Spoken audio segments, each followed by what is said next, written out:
वफाकी दारुल-हुकूमत में election commission की जानिब से 15 फरवरी को बल्दियाती इंतखाबात का ऐलान किया गया है, मगर इस्लामाबाद में बल्दियाती इंतखाबात की गहमा गहमी कहीं भी नजर नहीं आ रही। मज़ीद तफसीलात जाने थे इस्लामाबाद से नुमाइंदे उमर हयात खान से। जी उमर हयात खान, बताइएगा।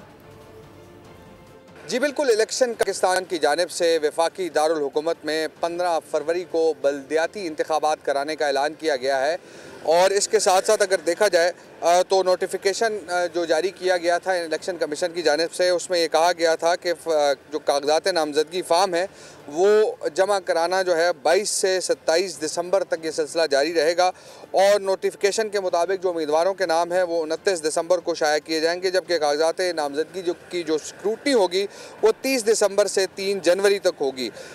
लेकिन इस वक्त हम देख रहे हैं कि इलेक्शन का ऐलान होने के बावजूद इस्लामाबाद में हमें इलेक्शन की कोई गहमा गहमी नज़र नहीं आ रही।